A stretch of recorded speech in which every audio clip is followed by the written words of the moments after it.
Hello dear friends candidates, welcome back to my YouTube channel Education Potential. आज की video में आपके साथ यूएचएस यानी यूनिवर्सिटी ऑफ हेल्थ साइंसेज के रिगार्डिंग एक बहुत ही इंफॉर्मेशन, एक बहुत ही लेटेस्ट अपडेट्स आपके साथ शेयर की जाएगी। यूएचएस जो कि आपके पंजाब का एमटीकेट कंडक्ट करवाने जा रहा है, उसने अपनी तरफ से एक बहुत ही अच्छा ऑफिशियल गाइड जो कि एमटीकेट स्टूडेंट्स के लिए नेसेसरी है वो शेयर कर दी है। इस वीडियो में आपके साथ उन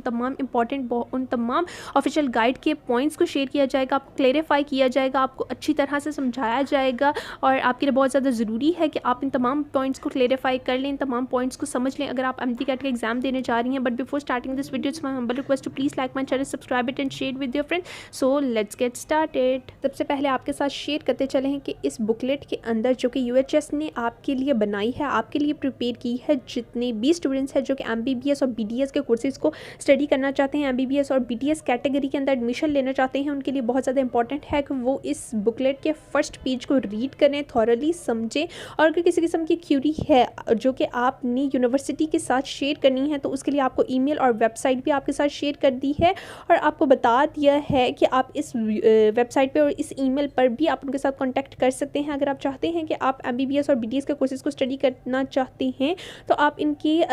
फर्स्ट पेज को ज़रूर स्टडी करें। इसके बाद उन्होंने बताया कि एमबीबीएस और बीडीएस प्रोग्राम्स को स्टडी करने के लिए या फिर अगर आप चाहते हैं कि आप पब्लिक और प्राइवेट सेक्टर या फिर मेडिकल एंड डेंटल इंस्टीट्यूशंस के अंदर अगर आप एडमिशन लेना चाहते हैं तो एमटीकेट का टेस्ट देना आपके लिए बहुत ज़्यादा ज़रूरी है। एमटीकेट के एग्ज़ाम की ड्यूरेशन है 3 and a half यानी 3.5 घंटे। इसके अंदर आपके अंदर 200 एमसीक्यूज़ होंगे, यानी आपने 200 एमसीक्यूज़ है जो कि आपने पेन और पेपर बेस्ड आपका टेस्ट होगा और आपने पेन और पेपर के थ्रू आपने 200 एमसीक्यूज़ को सॉल्व करना है और ये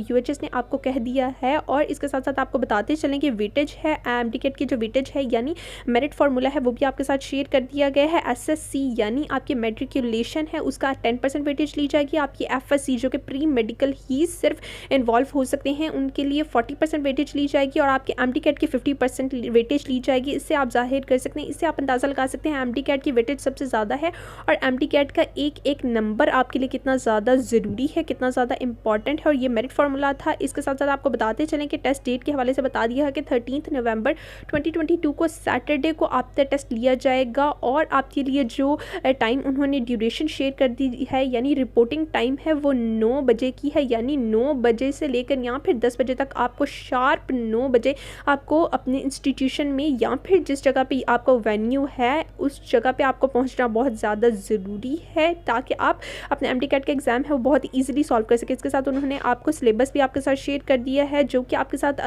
वेबसाइट पे है www.pmc.government.pk है। पैटर्न आपके साथ शेयर कर दी है, biology, chemistry, physics, English and logical reasoning के एमसीक्यूज़ की वेटेज आपके साथ शेयर कर दी है। इसके साथ साथ उन्होंने बताया है कि टोटल मार्क्स आपके 200 होंगे, किसी किस्म की कोई नेगेटिव मार्किंग नहीं होगी। इसका मतलब है कि आपके लिए फ्री है कि आप हर एक क्वेश्चन को सॉल्व करें, हर एक एमसीक्यू को आप डिटेल सॉल्व करें। कई स्टूडेंट्स ऐसे हैं जो कि अपने एमसीक्यूज़ हैं उनको ऐसे ही छोड़ देते हैं, उनको सॉल्व नहीं करते, उनको एम्पटी छोड़ देते हैं और इसकी वजह से ये होता है कि उनके जो एमसीक्यू हैं उसके लिए उनको 0 मार्क्स मिलते हैं। लेकिन अगर आप जो एमसीक्यू आपको नहीं आ रहा उसकी जगह पर अगर आप अपने अंदाजे से या फिर अगर जो आपको आंसर सुटेबल लग रहा है अगर आप उसको सेलेक्ट कर लेते हैं तो हो सकता है कि आपका वो आंसर ठीक भी हो सकता है, वो आंसर करेक्ट भी हो सकता है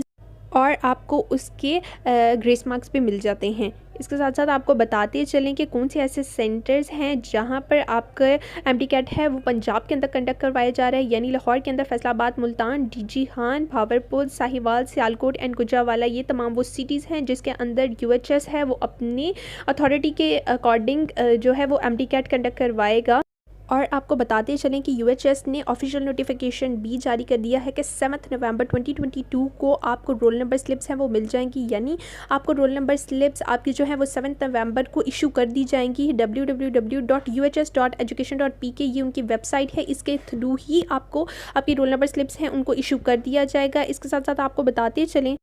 आपकी रोल नंबर स्लिप्स यानी आपका एडमिट कार्ड अपने साथ लेके जाना बहुत ज़्यादा ज़रूरी है। यानी अगर आप अपना एडमिट कार्ड साथ नहीं लेके जाएंगे तो आपको आपका एंट्री टेस्ट देने की परमिशन नहीं दी जाएगी। आपको अपना एंट्री टेस्ट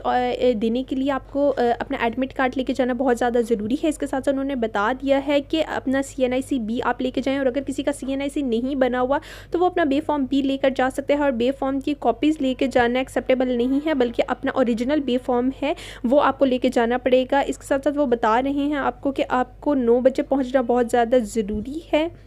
और आपको बता रहे हैं कि किस तरह से आप अपनी जो है रोल नंबर स्लिप है उनको किस तरह से फ़िल करना है। आपको बबल शीट फ़िल करना आना चाहिए, ठीक है। अगर आप बबल शीट फ़िल नहीं कर सकते तो इसका मतलब है कि आप अपना आपको एम्प्टी कैट अपना सॉल्व नहीं कर सकते, इसलिए आपको अपनी बबल शीट फ़िल करना आना चाहिए। पहले जो 2 साल थे उसमें बच्चे जो हैं एम्प्टी कैट के स्टूडेंट्स थे वो ऑनलाइन पेपर देते थे, ऑनलाइन एंट्री टेस्ट देते थे, जिसकी वजह से बहुत ज़्यादा ईजी था, और वो सिर्फ एक क्लिक के थ्रू ही अपना रोल नंबर एंटर कर देते थे, और इसमें बहुत ज़्यादा उनको इजी होती थी। लेकिन आपको पता है कि अब आपका जो टेस्ट है वो मैनुअल हो चुका है, यानी अब आप अपना टेस्ट है वो आप पेन और पेपर के थ्रू देंगे। अपना पेन और पेपर के थ्रू आप अपना टेस्ट सॉल्व करेंगे तो आपको रोल नंबर स्लिप सॉल्व करनी आनी चाहिए। इसके अंदर करेक्ट वे भी बता दिया है आपको,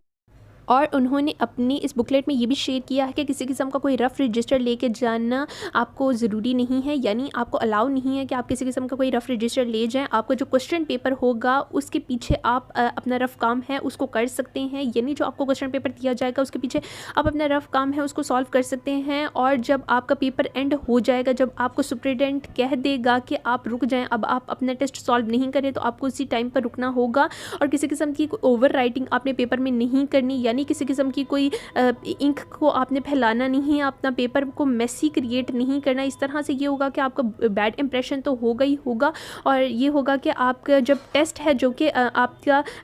मशीन्स के थ्रू चेक किया जाता है, जैसे कि आपको पता है कि पहले ऐसा होता था कि आपका जो टेस्ट है वो आगे जो है वो खुद करते थे, PMC वाले खुद करते थे, टेस्ट को चेक करते थे, लेकिन अब जो आपका टेस्ट है वो इस तरह से चेक नहीं होता। तो अब आपने इस तरह से करना है कि आपने अपने टेस्ट को बहुत इजी वे में सॉल्व करना है। आपने बबल्स को गलत तरह से फिल नहीं करना है, ऐसा ना हो कि आपकी जो इंक है वो बबल से बाहर निकल रही हो, इस तरह से आपने नहीं करना। आपको OMR शीट भी सामने नज़र आ रही होगी, उन्होंने बताया है कि इस तरह की OMR शीट होगी जिसके ऊपर आपने अपना एम्प्टी कैट का एग्ज़ाम है उसको देना है, अपने एम्प्टी कैट जो है उसको सॉल्व करना है। अपने रोल नंबर को बहुत ही आपने ईज़िली वे में बहुत ही आपने प्रिसाइजली अपना रोल नंबर लिखना है। अपने जो आपका ID नंबर होता है उसको आपने बहुत ही ईजी, बहुत ही नीटली और बहुत ही अपने केयरफुली अटैम्प्ट करना है। इस तरह से ना हो कि आप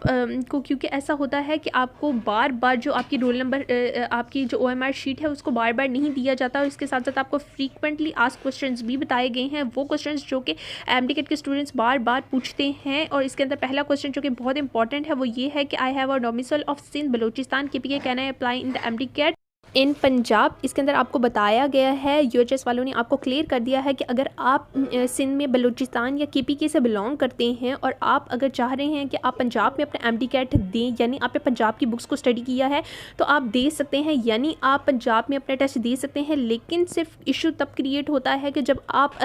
पब्लिक यूनिवर्सिटीज़ के अंदर और गवर्नमेंट यूनिवर्सिटीज़ के अंदर जब आप एडमिशन लेने के लिए जाते हैं तो उसके अंदर आपकी अच्छी खासी इम्पॉर्टेंस होती है, यानी आपके डोमिसाइल को भी इंक्लूड किया जाता है जब आप किसी यूनिवर्सिटी के अंदर, किसी मेडिकल कॉलेज के अंदर एडमिशन लेते हैं। और इसके साथ आपको काफ़ी सारे फ्रीक्वेंटली आस्क्ड क्वेश्चंस हैं, आप उसको भी रीड कर सकते हैं। और आपको बताते चलें, आपका जो एम्प्टी कैट का जो एंट्री टेस्ट होता है और जो रिज़ल्ट होता है वो आपका 2 ईयर्स के लिए एक्सेप्टेबल होता है, यानी 2 साल आपके एम्प्टी कैट का जो रिज़ल्ट है उसको एक्सेप्ट कर दिया जाता है, उसको इनरोल कर दिया जाता है। This was all from the UHS regarding MDCAT. और UHS ने आपके साथ ये बहुत ही important up to dates share की हैं। किसी किस्म की और अप टू डेट्स होंगी तो वो आपके साथ शेयर कर दी जाएंगी इस YouTube चैनल पर। Thank you so much for watching this video. Up till now, अल्लाह हाफिज़।